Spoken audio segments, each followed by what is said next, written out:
Rasha Mudborn arrived at Simon Sullivan's trade post on the Goldmere Plateau on a morning so bright the windmill blades threw spinning shadows across the packed earth yard, and she did not knock.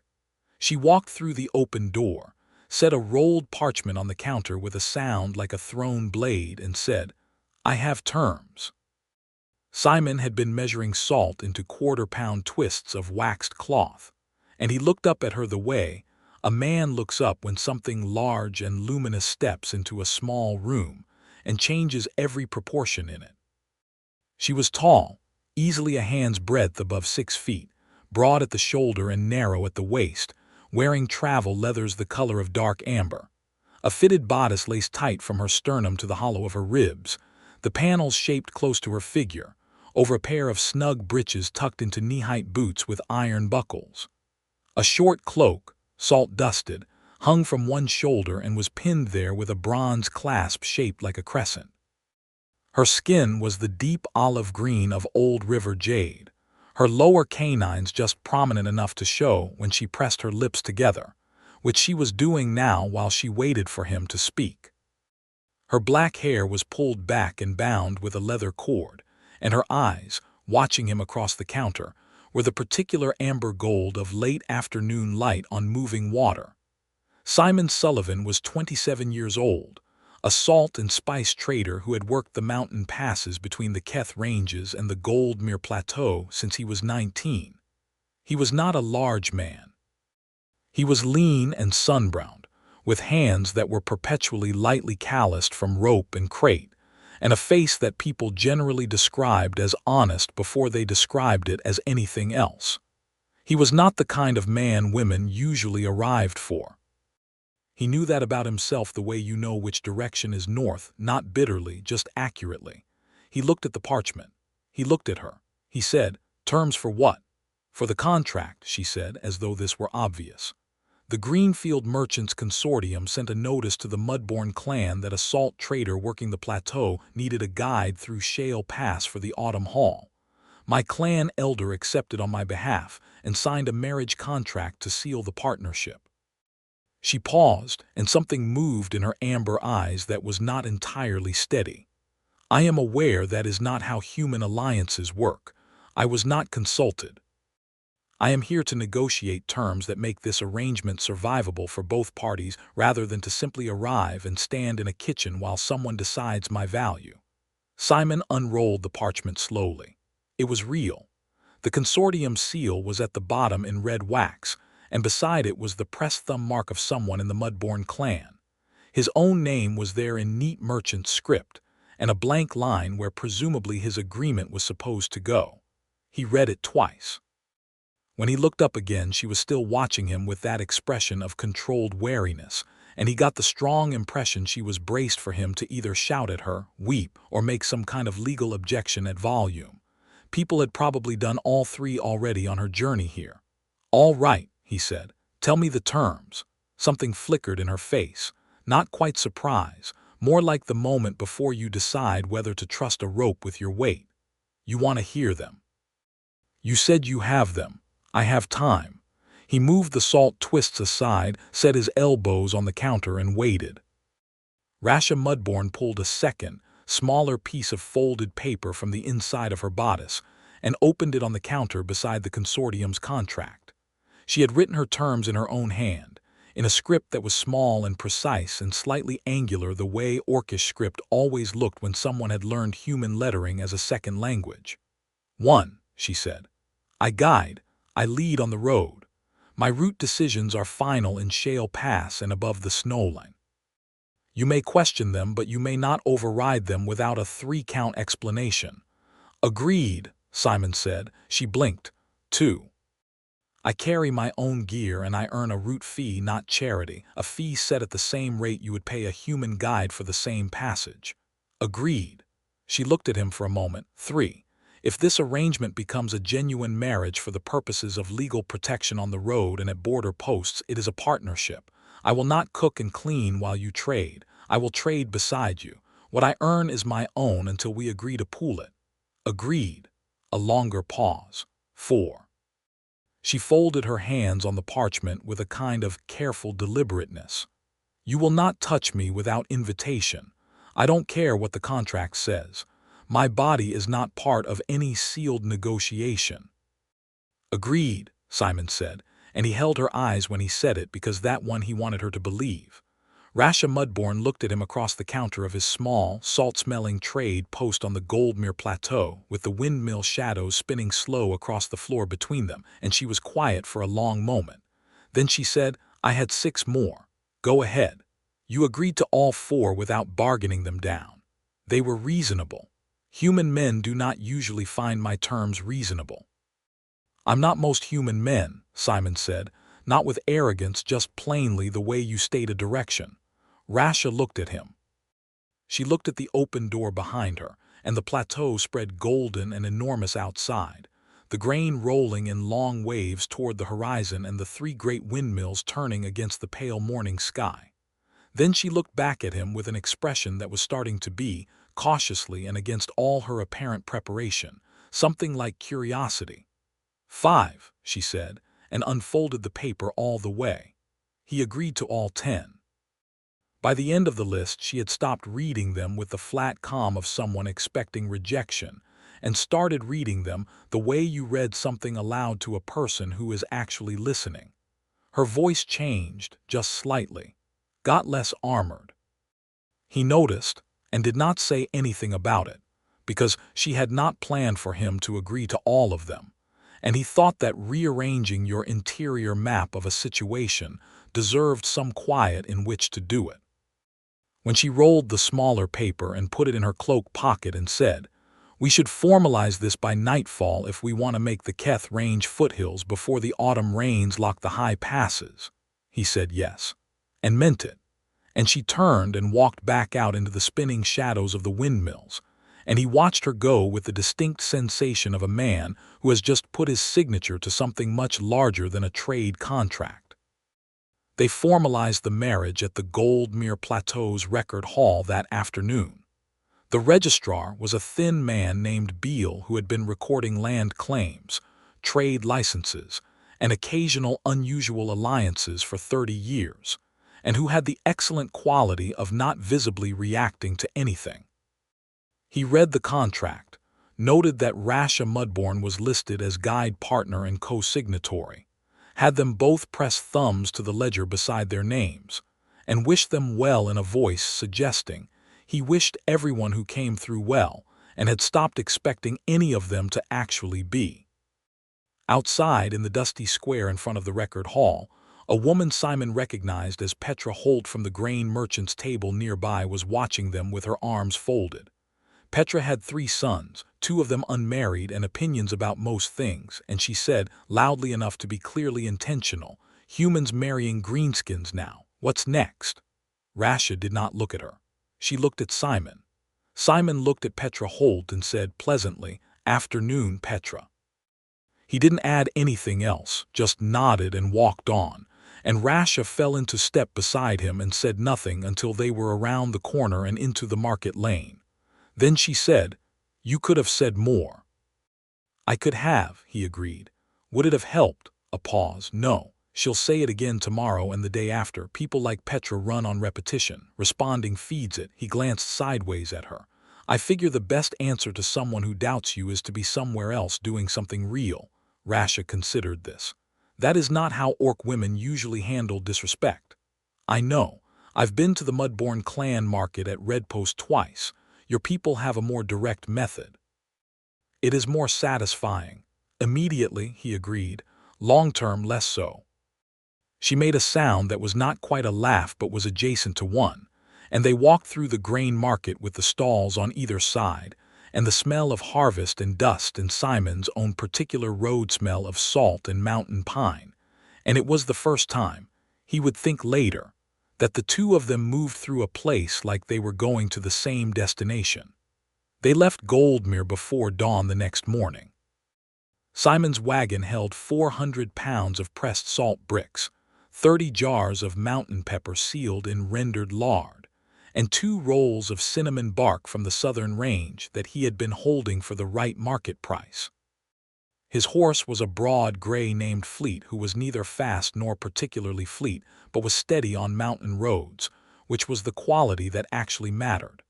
Simon had been alone on these runs since his previous partner, a man named Drukit, had taken a better-paying post in the lowlands 3 years ago. He had gotten used to the silence, the way you get used to a draft in a room you sleep in, not comfortably, just thoroughly. Rasha rode her own horse, a dark roan built low and compact for mountain work, with saddlebags that clinked occasionally in a way that suggested either tools or weapons, and were probably both. She rode slightly ahead because that was term number one, and she rode with the ease of someone who had been navigating mountain trails since before she could clearly name them. She called back directions without ceremony, left fork at the pine cluster, or stay wide of that shoulder. The soil's wet 6 inches under the surface and it'll grab a wheel. And Simon followed them, and twice found that she had been exactly right about the road's behavior. They made camp the first night at a way station in the foothills, a rough shelter with a stone fire pit and a linta large enough for 2 bedrolls with space between. Rasha made a fire with the economy of motion that spoke of long practice, and Simon produced a pot and a packet of dried provisions and made a traveling stew that he was privately rather good at, seasoned with some of his own pepper. When he handed her a bowl, she looked at it briefly and then looked at him. "This is good," she said, after the first spoon. "I eat this road 3 times a year. I had to learn to cook or suffer. Most men in your position would have taken someone to cook for them." "I didn't have someone," he said simply. "I had myself in the road." Rasha ate. The fire crackled between them, sending sparks up into the early autumn sky, and outside the way station the Goldmere Plateau was a dark golden ocean behind them, and the Keth Range rose black and enormous ahead. She had her boots off and her feet to the fire, and she was reading her route notes with the attentiveness of someone checking their own work. And Simon watched the firelight on her face without meaning to, and then looked away and washed the pot. "I should tell you about Shale Pass," she said, without looking up from her notes. "All right. The eastern tributary of the Kethwater runs through it. This time of year it's usually crossable at the low ford. But there has been 2 weeks of rain in the upper range. I checked at the waypost in Goldmere before we left. If the runoff is heavy, the ford could be running high." "How high?" "High enough to matter for a loaded wagon." She set down the notes and looked at him directly. "There is an alternate route. It adds a day and climbs the ridge road above the tree line. It is slower, but it doesn't involve fording anything. And if you had to guess which way the water is running right now, I would guess high. I would take the ridge." A pause. "Your call. It's your cargo. Term 1 says route decisions in the pass are yours. I put that in there because I expected you to fight me on it," she said. "You don't have to honor it on the first day. I agreed to it. It's your call." He met her eyes. "Take the ridge." Rasha was quiet for a moment. Then she said, "You are a strange man, Simon Sullivan." "In what way?" "Most men who hear a woman say the word terms think it means she is giving them a list of problems. I thought it meant you had requirements, which seems reasonable given the situation." "It is reasonable, but most men do not receive it that way." "Most men on this road are idiots," Simon said pleasantly. "I've met them. They freeze on ice crossings, overload their wagons on downslopes, and argue with the mountain. I try not to do that." Something in her expression shifted again, warmer and quieter, and she looked back at her notes and said nothing more, and the fire settled, and the night deepened, and Simon Sullivan lay on his bedroll listening to the wind come down from the range, and thought that this was already different from the last 3 years of running this road alone, and that different, so far, was a very good thing. The ridge road on the second day was as hard as Rasha had promised and worth every difficult foot. The view from the high shoulder of the Keth Range showed the whole plateau spread gold and bronze behind them, the windmills at Goldmere 3 tiny shapes turning in the distance, and ahead the long valley of the trade road descending toward the river market town of Saltbridge, which was Simon's first major sail destination. The ford below, which they could see from the ridge like a map, was running brown and white and fast and would have taken the wagon's wheels past the axle. She had been right. He told her so. Of course I was right, she said, but the corner of her mouth moved. I have made this crossing 11 times. When did you start guiding the passes? When I was 18. My mother's clan held territory in the high range above Shale Pass for generations. I grew up in these mountains. She paused. My mother died when I was 22, fever. I stayed because I know the roads and because there was no reason to leave for somewhere new, and because she stopped. Because, he prompted, not intrusively, just leaving the door open. She looked at the view rather than at him. Because the pass is mine in a way that no clan hall ever felt like mine. I can move through it in the dark. I know where the water moves in spring, and where the ice forms first in autumn, and where the best shelter is when a storm comes sideways off the northern ridge. That is a kind of belonging. It is not warm exactly, but it is real. Simon thought about that. He thought about his own 3 years alone on the road and the way knowing a route thoroughly, knowing every bad corner and good way station and reliable spring was a kind of company. Not human company, but real. I know that feeling, he said. She glanced at him. The road is more mine than anywhere else. My family's in the lowlands. We're not estranged, just separate. I come back at winter solstice and we don't have much to say to each other anymore. The road has more of me in it than they do. That sounds lonely, Rasha said, and her voice had lost all its armor when she said it. It is, Simon said. Most of the time I'm busy enough not to feel it. She was quiet. Then she kicked her roan forward down the ridge road and he followed, and neither of them said anything about it, but something had been named between them, and it sat in the air between their horses like a quietly understood thing. Saltbridge was a market town of about 2,000 people set at the confluence of the Kethwater and the Salt Road, which ran east-west across the Middle Range, and connected the plateau merchants with the coastal buyers. It was a working town, stone buildings, a covered market hall, 3 inns, a forge, a record post, and the particular smell of salted fish and river mud that meant commerce happening close to water. Simon had sold salt and spice here for 4 years and knew most of the merchants by name or by type. He did not know that there was currently a tribunal proceeding in the market square. They came into Saltbridge from the North Road in the late afternoon, Fleet pulling the wagon through the cobbled street, and found the market square crowded in the particular way that crowds gathered for spectacle rather than commerce. People angled inward, voices low, a platform set up at the square's center. On the platform stood a woman Simon recognized as Councilwoman Meyerla, who held the trade licensing authority in Saltbridge and ran her responsibilities with the enthusiasm of someone who had been waiting her whole life for authority to arrive. Beside her stood 2 of the town watch, and on his knees in front of them, hands bound, was a young man Simon did not know, perhaps 20, dark-haired, with the look of someone who had been sleeping rough and was now wishing he had slept somewhere else. Simon pulled Fleet to a halt at the square's edge. Rasha pulled up beside him and they both read the scene. "What's the charge?" he asked a man near his wagon. "Theft, they say." Merchant claims he stole a full quarter-weight of dried pepper from an unlocked storehouse.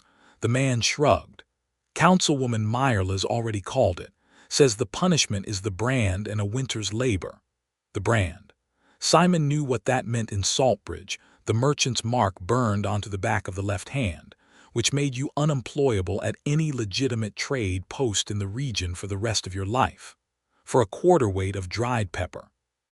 He was already starting to climb down from the wagon when Rasha said, "Simon," he looked at her, "do you know this situation?" "No, but a brand for a quarter-weight of pepper is a sentence you don't come back from." "Look at him, he's road-hungry, not a criminal." He paused. "And Meyerla has been looking for a reason to expand the definition of theft to cover debt recovery. I've heard about this from other traders. If she gets away with this precedent, every debtor on the Salt Road is in danger." Rasha looked at the platform and then at him and said, "I'll follow your lead." Simon moved through the crowd. He was not a tall man, and he was not physically imposing, but he moved with the particular purposeful calm of someone who had been negotiating his way through difficult situations in difficult places for years, and people moved aside for him mostly on instinct. He got to the front of the crowd. Meyerla was already speaking, was already raising the official seal she needed to invoke the punishment, and the two watch members were moving toward the kneeling young man, and the crowd was making the low, uncomfortable sound of a group of people who were unhappy about what they were watching, but had not quite decided to do anything about it. "Councilwoman Meyerla," Simon said, loudly and clearly enough to cut across the noise. Meyerla looked at him with the expression of a person who dislikes interruption. "This is an official tribunal proceeding, traitor." "I know it is. I'm invoking the Salt Road merchant's right to challenge evidence before sentence." He held up his own trade license, which he kept in the inner pocket of his coat and which bore the consortium seal. "This right predates the Saltbridge Town Charter by 40 years. You know it and I know it." A murmur in the crowd. Meyerla's jaw tightened. "On what grounds do you challenge?" "On the grounds that a charge of theft requires witnessed or documented evidence of intention to steal, not merely proximity to missing goods. I want to see the merchant's evidence." The merchant testified. "The merchant has a documented history of false debt claims in this square. I have 3 colleague traders who can corroborate that within the hour." He didn't actually have them present, but he knew 3 traders in Saltbridge who would corroborate it because they had all spoken about it at length at the last Plateau Market gathering, and Meyerla did not know whether he had them ready or not. "I am asking for the evidence to be read publicly before sentence is carried out. If the evidence is sound, I'll stand down." Meyerla looked at him. She looked at the crowd, which was now angled differently, toward him rather than toward the platform, the way crowds shifted when someone gave them permission to want a different outcome. She looked at the sealed document in her hand. "The brand is the authorized punishment for theft over a certain value," she said, but her voice had changed, had the quality of someone defending a position they suddenly weren't sure about. "It is," Simon agreed, "for proven theft. I am challenging the proof, not the statute. Show the evidence." The merchant whose storehouse had allegedly been robbed was somewhere in the crowd, and he pushed forward now, a thick-shouldered man with a red face and the look of someone who had not expected to need to produce actual documentation. He said, "I saw the boy near the stores. The pepper was missing. The calculation is plain." "Proximity and missing goods isn't theft," Simon said steadily. "That's assumption. Do you have a witness who saw him take it? A mark on the packaging? Anything documented?" Silence. The crowd was very quiet. The kneeling young man looked up at Simon with an expression that was mostly shock and contained, somewhere deep in it, a kind of desperate hope. Simon held Meyerla's gaze. He did not blink. He was, he thought distantly, running entirely on the cold, clear adrenaline that occasionally replaced fear when the stakes were high enough and the situation was clear enough. And behind him, somewhere in the crowd, he could feel, rather than see, Rasha Mudborn standing at his back, which was a strange and grounding thing to feel. Meyerla lowered the seal. "The tribunal is adjourned pending further evidence review," she said, in a voice that contained a remarkable amount of suppressed fury. "Release the prisoner to the standard holding arrangement while documentation is gathered." It was not a full victory. The young man was still being held. But he was not being branded, and Meyerla had been publicly forced to produce evidence before punishment, which meant she would need to produce evidence she apparently did not have, and the boy would be released by morning when no documentation materialized. Simon knew how these things worked.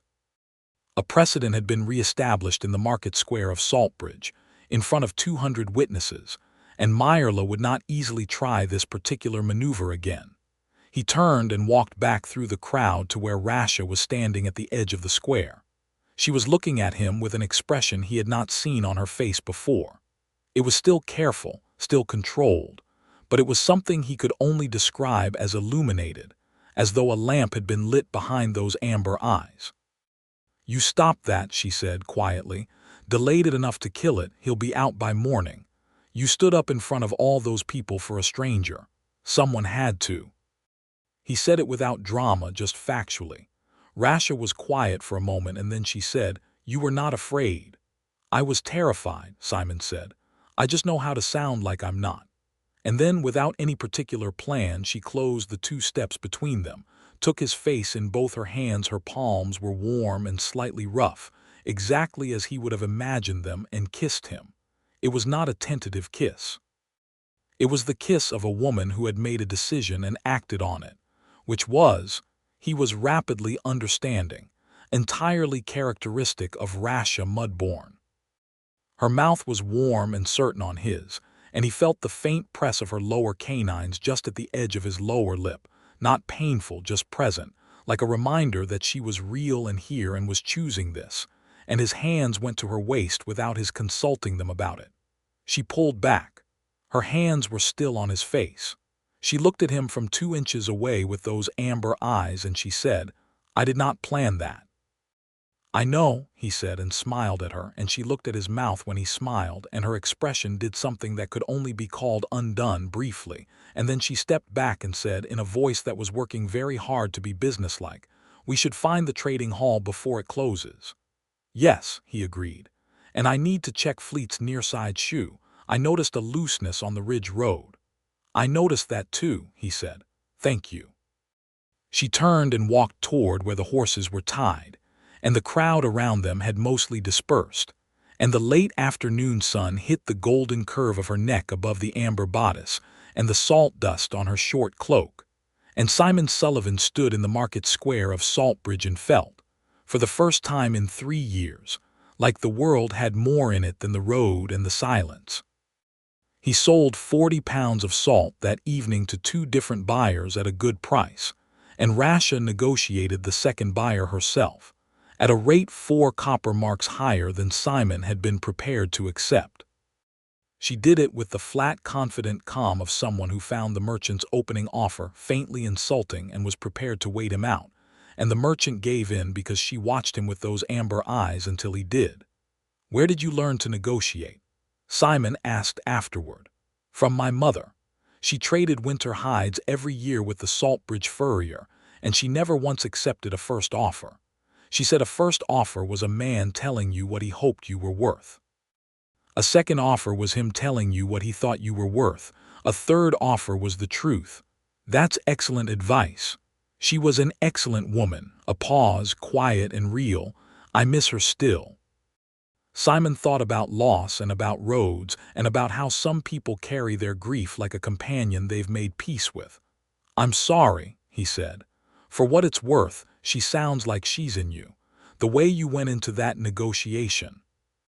Rasha looked at him sideways for a long, quiet moment, and then she looked ahead, and the market lamps were coming on in the dusk of Saltbridge, one by one, and they walked back to the inn together, and the silence between them had become something comfortable, the way a fire settles from open flame to good steady heat.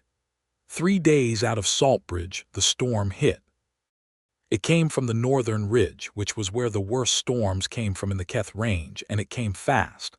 The sky had been doing something odd since morning, too yellow, too still, and Rasha had been watching it with the attentiveness of a woman who grew up reading weather in mountain terrain, and around midday she said, "We need to stop."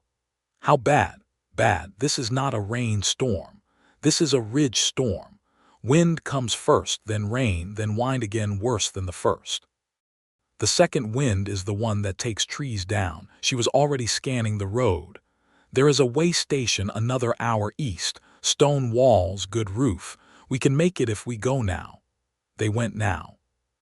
Fleet, who had excellent horse sense about weather the same way he had excellent sense about road surfaces, moved at the fastest pace he had moved since Goldmere without needing encouragement.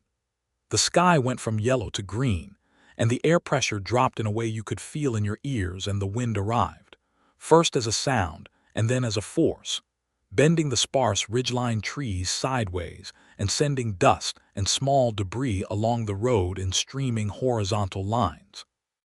They reached the way station with the rain just beginning, pulled both horses inside the stone shelter stall that was built onto the way station side, and got the door latched against the wind before the real weight of the storm came down.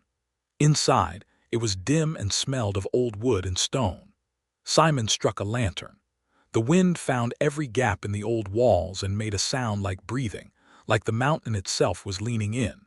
Rain arrived on the roof like thrown gravel and then like thrown water. Rasha sat on the stone bench along the wall and looked at the ceiling with an expression of profound alertness, reading the storm through the sound of it. "This will run 4 hours," she said. "Maybe 5. "Then we wait 5, Simon said.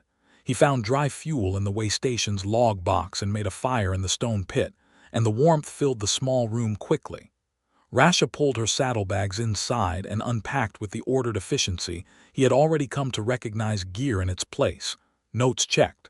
A short blade she carried against her thigh shifted to an accessible position, less because she was afraid and more because that was simply how she moved through the world prepared.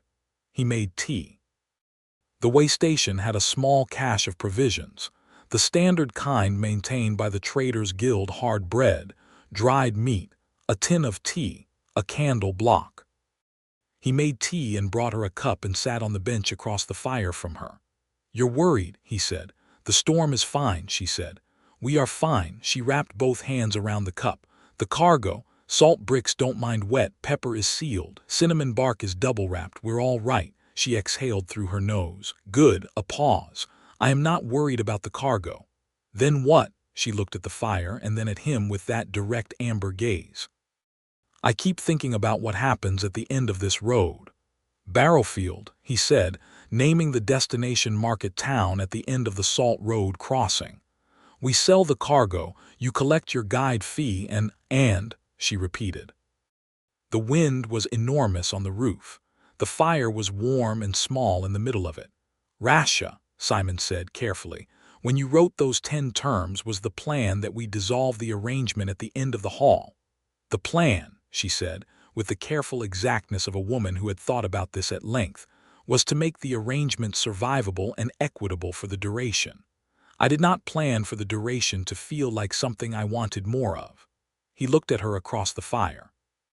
"I have spent 4 years," she said, "being something men in this region accommodate at best and endure at worst. I have guides in the pass who will work with me because I know the roads better than them and they are practical enough to admit it. I have merchants in Goldmere who will trade with me because my prices are fair. I do not have," she stopped, started again. "I did not come to Goldmere expecting to find a man who would sit in a market square at closing time and tell me he gets lonely on the road too." "That's a low bar," Simon said, gently. "It is a very low bar," she agreed, and something that might have been humor moved at the corner of her mouth. "Which makes it worse that it worked. Rasha." He set down his cup and leaned forward, elbows on his knees, bringing himself into the fire-lit space between them. "I agreed to those terms because they were fair, but I want you to know that I also agreed to them because the woman writing them seemed like someone worth agreeing with." She looked at him for a long, steady moment. "5 days ago I was going to come to Goldmere, read you those terms, and intimidate you into a functional working arrangement," she said. "I had 3 contingency plans in case you refused any of them." "What were the contingency plans?" "Escalating levels of being extremely difficult to say no to." He laughed, and it was a real laugh, unguarded and warm, and she looked at him when he laughed with an expression that was trying to stay composed and was failing in a very specific way, the way something that has been carefully maintained begins to soften when the person maintaining it realizes they are safe. "I would have liked to see that," he said. "You still might," she said. "The haul is not over." "Good," Simon said, and his voice was warm, and she heard it and looked at the fire, and the storm raged on the roof above them, and they sat across the flame from each other while the mountain weather did its worst outside, and the small fire held steady. When the storm broke 4 hours later, the road was a different road branches down. The track washed in 2 places. The air scrubbed clean and cold and brilliant. Rasha walked the road ahead of the wagon for the worst half-mile, checking the surface, calling back to Simon where to pick his line, and he followed her precisely and got the wagon through without a wheel in a hole or a drift into the soft shoulder. At the top of the next rise, the plateau came back into view, but changed. The storm had cleared the haze that normally sat over the grain fields, and the whole Goldmere Plateau was visible for what seemed like 40 miles, golden and vast and rolling. The three windmills at the Goldmere market turning peacefully in the post-storm clarity as though nothing had happened. And beyond the plateau, just barely, the first pale towers of Barrowfield at the end of the salt road. "There," Rasha said, beside him at the rise, pointing at the distant towers. "There," Simon confirmed.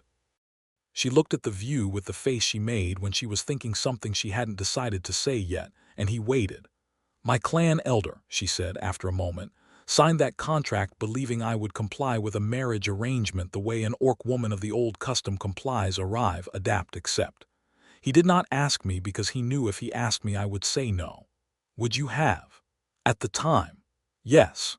I had no interest in a human trade partnership or whatever he thought it would become." She paused. He was not wrong that I needed a partner for the autumn haul. The pass roads are getting dangerous, and I cannot work both the guide work and the cargo documentation alone. He was wrong about the method. "What will you tell him when you go back to Red Post?" "That the arrangement worked," she said, "and that I negotiated the terms myself, which is how it should have been from the beginning." "And what are the terms now?" Simon asked, and his voice was steady but his attention was very focused.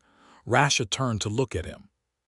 The post-storm light made everything sharp and bright, and the wind off the range was cool and carried the smell of pine and rain.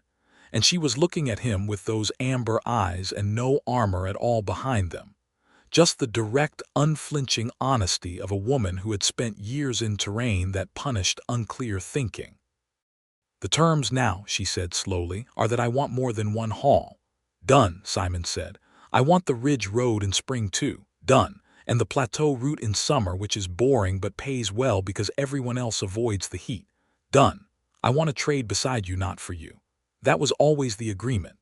And I want," she said, and her voice changed slightly on the last word, changed to something more careful and also more certain, "to be here. Not the arrangement, not the contract. Here with you." Simon Sullivan looked at Rasha Mudborn on the post-storm rise above the salt road with the whole golden plateau behind her and the distant spires of Barrowfield ahead, and he said very quietly, "I've been alone on this road for 3 years. And the first morning you rode ahead of me on the Ridge Road I thought, this is what the road was supposed to have in it. This is what I was missing." She was very still. "I want to be here with you too," he said. "However long that looks like. Whatever form it takes. I want you here." What happened next was that Rasha Mudborn, who was afraid of almost nothing, closed her eyes briefly like someone absorbing something she had not quite expected to survive. Then she opened them, stepped forward, and kissed him on the road above Barrowfield with the storm-clean wind all around them and the windmills turning in the golden distance. And this kiss was different from the one in the market square. That one had been a decision, quick and bold. This one was something longer, something that said she had decided and now was choosing to stay decided. Her hands in his hair and his arms around her waist, and the sense, for both of them, of two people who had been moving through separate solitudes arriving at the same place. When she pulled back, she was breathing slightly differently, and she was looking at him with an expression he thought he would spend the rest of his life being grateful to have earned. "We should get the cargo to Barrowfield," she said. "Yes," he said, and did not move. She made a sound that was fully a laugh this time, low and warm and unguarded, and pushed him gently back toward the wagon, and he went, grinning, and Fleet turned his big gray head to regard them with profound horse indifference. The road to Barrowfield took 3 more days, and they were 3 days unlike any Simon had traveled. Not because anything particularly dramatic happened. There were no more storms, no tribunal outrages, no flood fords. The road was simply itself, a mountain trade road in autumn, amber and gold and cold in the mornings and mellow in the afternoons, with the occasional other trader or shepherd moving in the same direction. But they traveled it differently.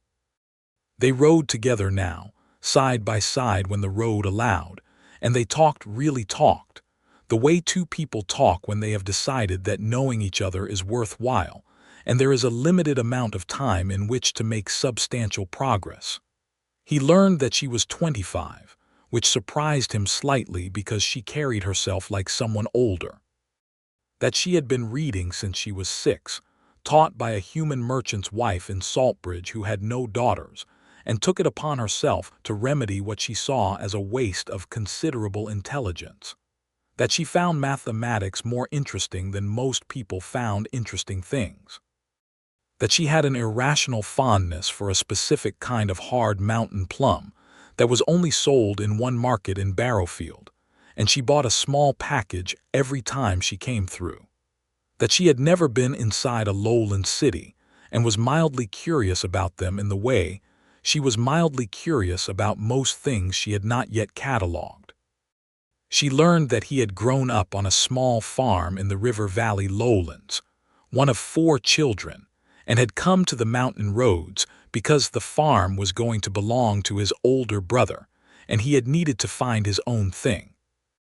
That he had been thin and unremarkable as a boy, and had grown into someone who was still somewhat unremarkable by most external measures, and had decided somewhere along the way that being reliable and thorough was worth more than being impressive. That he could do sums in his head faster than most traders could do them on paper, which was genuinely useful. That he had a scar on his right forearm from a rope accident 3 years ago that he was faintly embarrassed by because it had been entirely his own fault. That he cooked better than he looked like he would cook, which she had already established. On the 3rd night she told him about the Mudborn clan's history with the Keth Range passes. A long history, longer than the merchant roads, longer than most of the towns. A history of orc clans holding the high mountain routes through trade and strength, and an intimate knowledge of the terrain that no human map had ever fully captured. That the Mudborn name came from a matriarch 3 generations back, who had crossed the spring mud flood of the Kethwater alone to establish a trade agreement with the Saltbridge founders, and the name had been a human corruption of what the orcs called her afterward that had stuck and been claimed. "Does that bother you?" he asked. "The name?" "It used to," she said. "Now I think there is something in the claiming of a thing given as insult. It becomes yours. It becomes armor." On the 4th morning they came down out of the pass into the full warmth of the lower valley, and Barrowfield appeared ahead, not as pale, distant towers anymore, but as a real town larger than Saltbridge, walled on the east side where the old garrison had been, sprawling and busy on the west where the market had expanded over the last generation, smelling of horses and smoke and commerce, and the particular yeasty warmth of a town with several active granaries.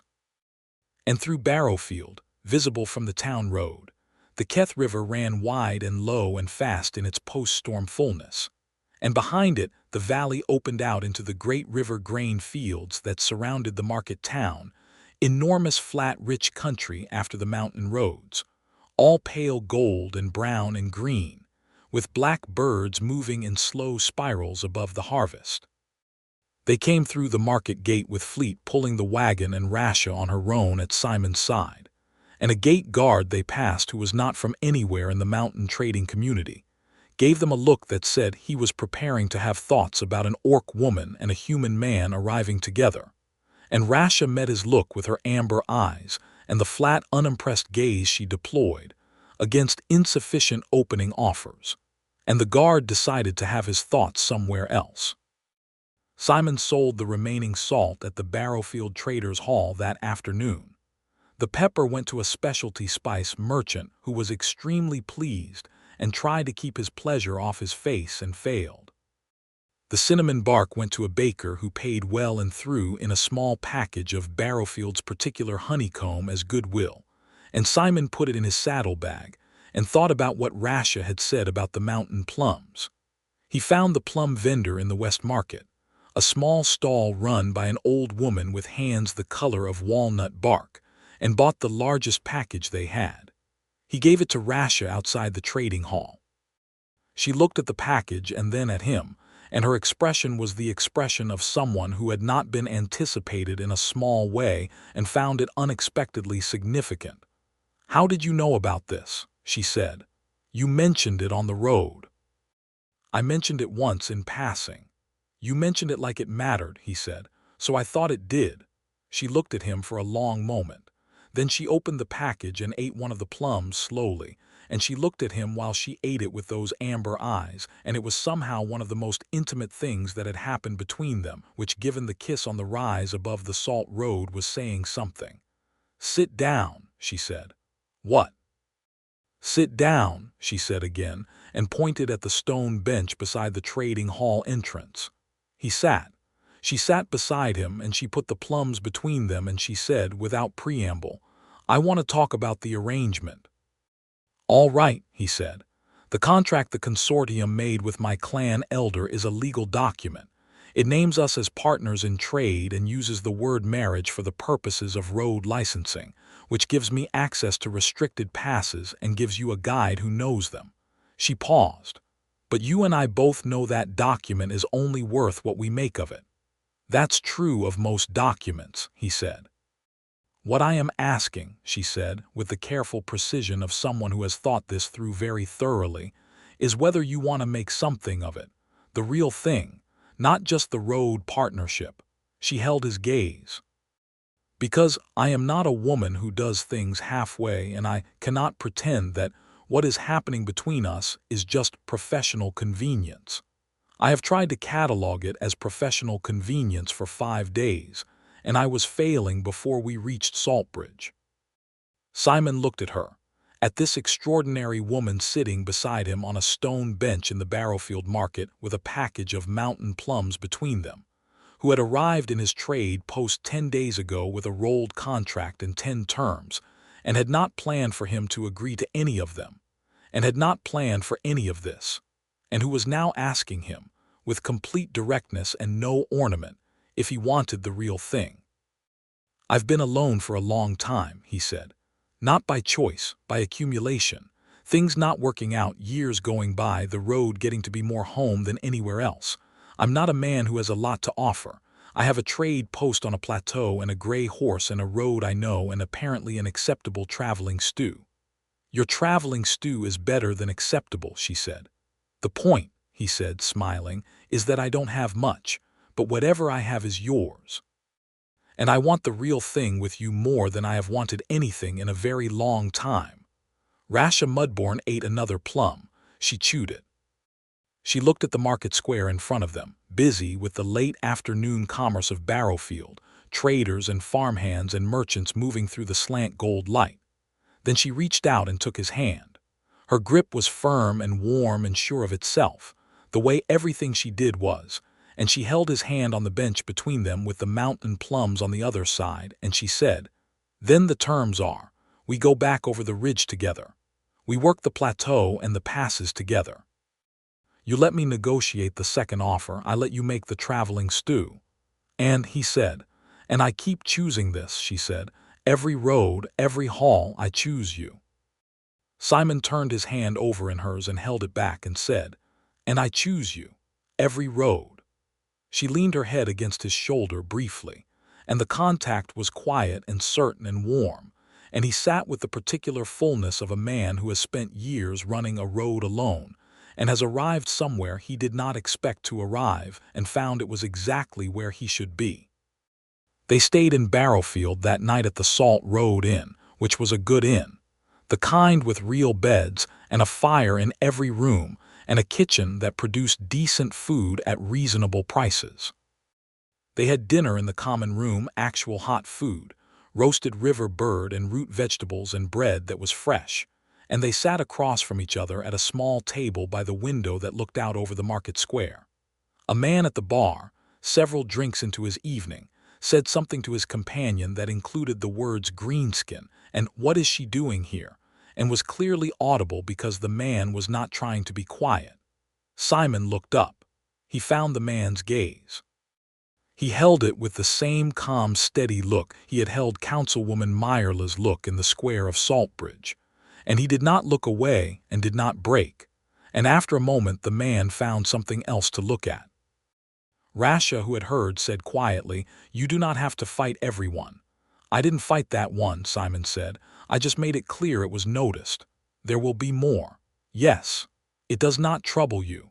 Being with you is worth infinitely more than the discomfort of other people's ignorance," he said. "That calculation is not difficult." She looked at him across the candle between them, and her amber eyes were warm and serious, and she said, "You are going to make it very hard for me to be guarded around you." "Good," he said. "I don't want you guarded around me. I have been guarded around everyone for 4 years. I know, I can tell. You carry it like a second set of gear, always available, always within reach." He paused. "You can put it down with me, Rasha, I mean that." She looked at him for a long time, and the fire was warm beside them, and the market square outside was going dark and quiet, and she said, "I know that. That is the part that surprised me." After dinner they walked through Barrowfield's West Market in the evening cool, the stalls closing up, the lamplighters moving from post to post along the main street. She bought a small iron hook from an ironmonger's closing cart. "For hanging gear," she said, examining it with the thorough attention she gave all objects she was considering. "And he bought a block of pressed tea for the road. Small, ordinary purchases, the kind of thing you buy when you are thinking about a road that continues." They came back to the inn and to the question of rooms, which had been arranged separately at check-in and which now sat between them with the particular weight of things that have been arranged logistically and must be renegotiated emotionally. Rasha said, "I have terms." He smiled at her, and it was a warm private smile, not for any audience, just for her. "Tell me." "I am not ready to rush this," she said. "I want it to be right.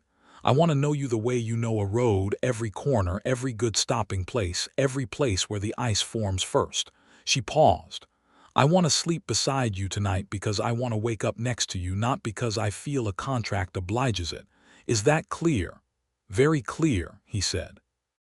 "And I want," she said, with slightly less composure, "for you to know that the wanting more is real, and I am not in a hurry because I am not uncertain.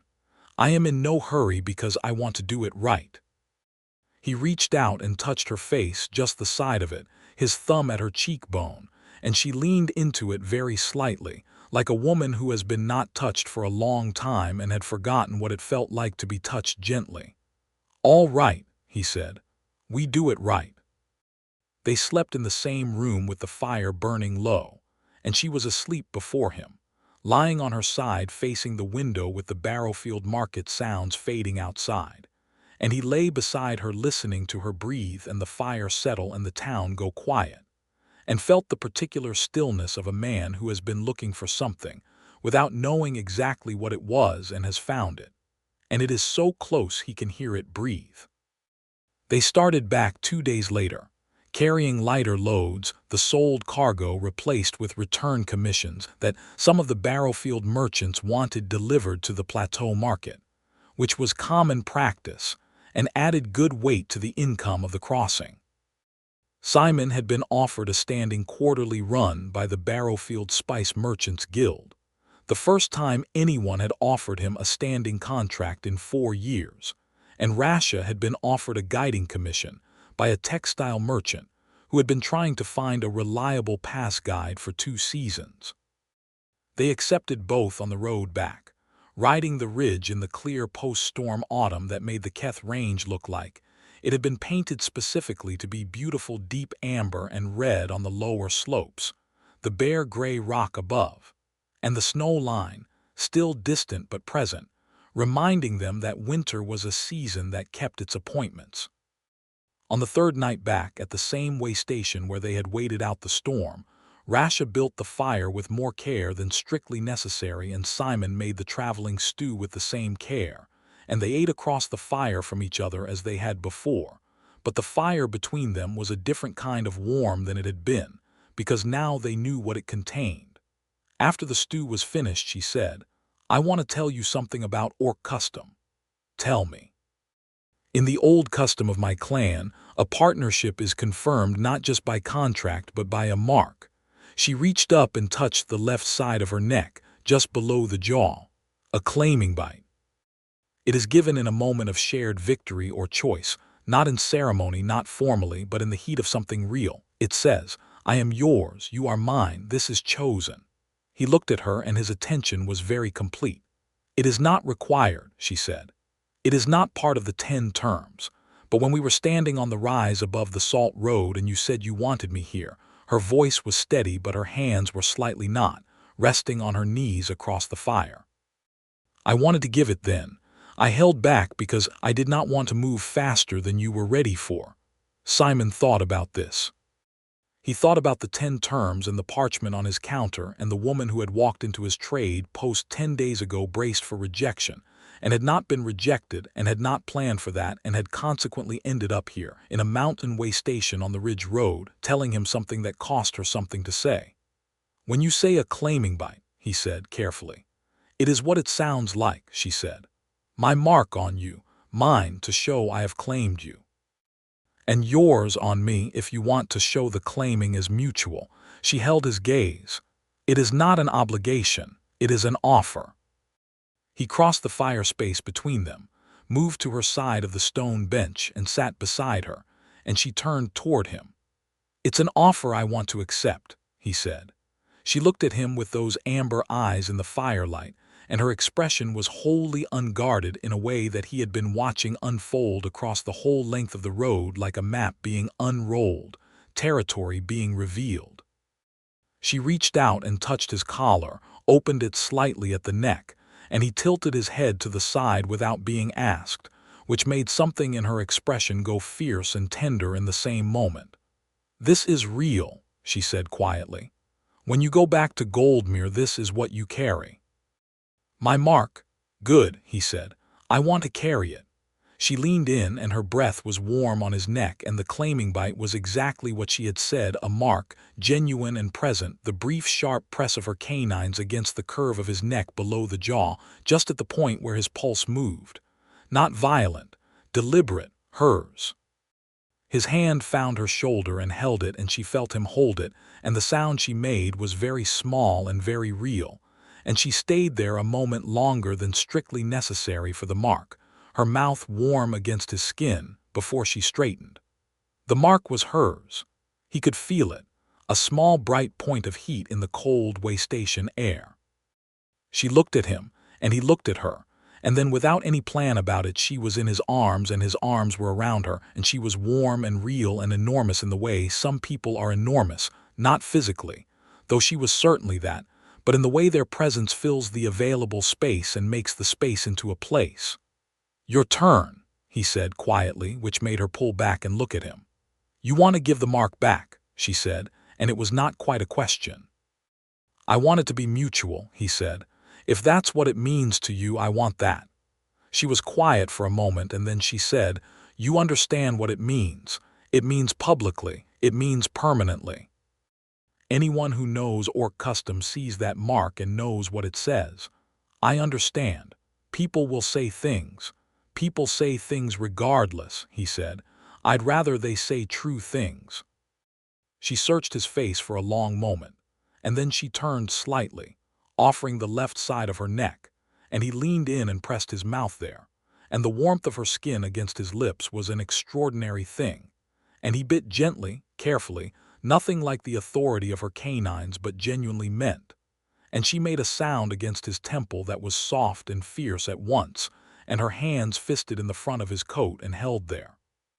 When he straightened, she was looking at him with an expression that had no armor in it anywhere and was the most beautiful thing he had ever seen on a face. "Mutual," she said. "Mutual," he confirmed. They did not sleep separately that night. They slept with the fire warm and the way station walls holding out the mountain cold, and she fit against him in the particular natural way of two people whose bodies have decided before their minds that this is the right configuration. Her back against his chest and his arm over her waist, and she took his hand in both of hers and held it, and outside the mountain did whatever mountains did in the dark.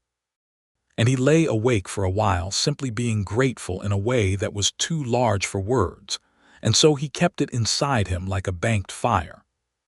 When they reached the Goldmere Plateau, the morning was wide and gold, and the windmills were turning in the autumn breeze, all three of them, slow and steady. The plateau spread out before them as it had 10 days ago when they had left it, but different now in the way that familiar things become different when you have been somewhere else and come back changed.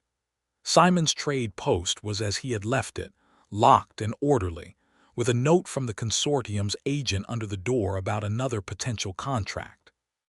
Rasha stabled both horses and came inside and stood in the main room and looked around it with the considering gaze of a person, beginning to measure a space they are planning to be in.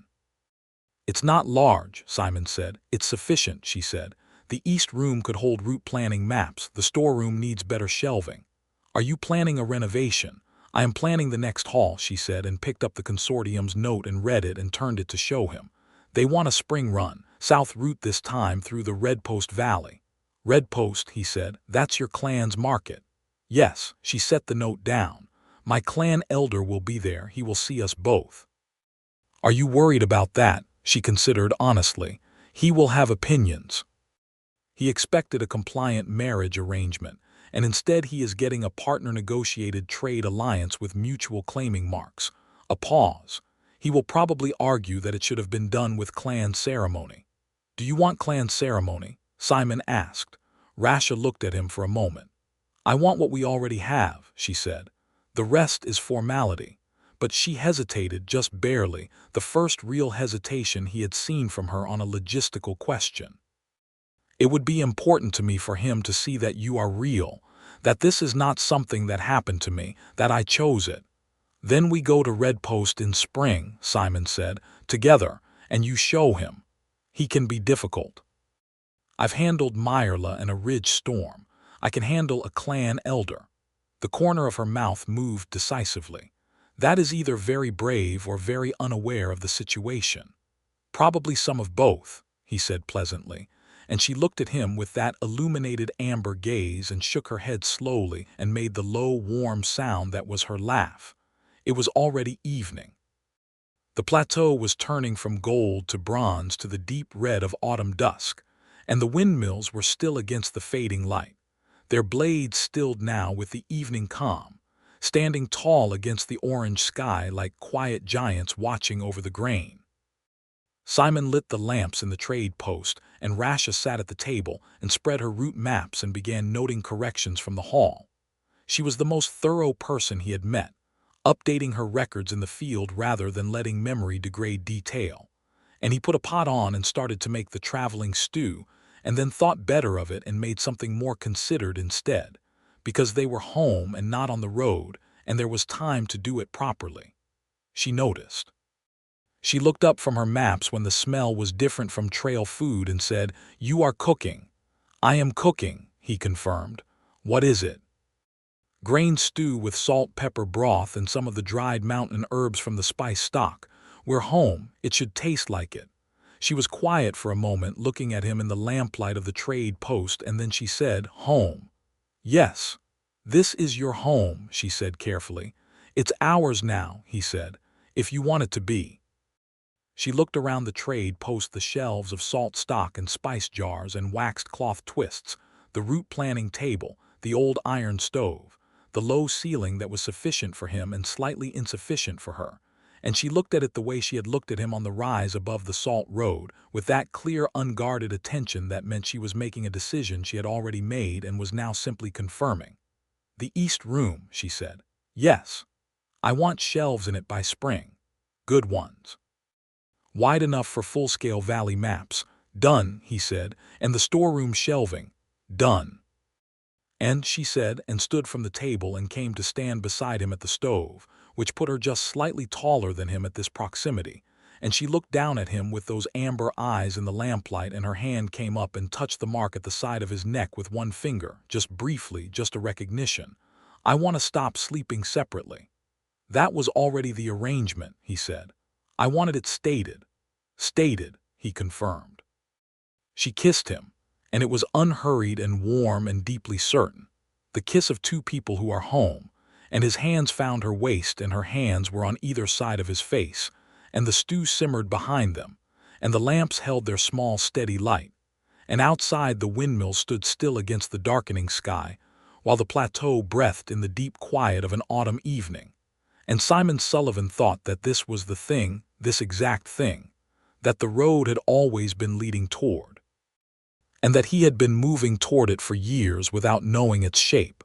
And now that it had a shape, it was amber-eyed and fierce, and had arrived with terms, and had not planned for him to agree to all of them, and he had agreed to everyone, and now here they were. And here they were. He pulled back just far enough to look at her, and she looked at him, and neither of them said anything because it didn't need saying. It was as clear as a post-storm sky, as certain as a root you know in your bones, as real as a mark pressed into skin by someone who has chosen you, out of the whole wide plateau and every road that crossed it, deliberately and completely, and means to keep choosing you. The stew was perfect. They ate it at the table with the route maps moved aside and the lamps warm between them, and she had more than one bowl, and he was quietly pleased about that, and the windmill stood still outside in the dark above the golden grain of the Goldmere Plateau, waiting for morning. Later, when the lamps were low and the stove had settled to coals, and the trade post was warm and small and full of the particular quality of silence that belongs to rooms where people are happy, Rasha lay in the narrow bed with Simon's arm around her and her hand on his chest, and she thought about the parchment she had put on this counter 11 days ago, and the man who had read it twice and then looked at her and said, "Tell me the terms." She had written those terms in a dark mood on the road to Goldmere, expecting nothing, prepared for everything, armored to the teeth. She had not written them expecting agreement.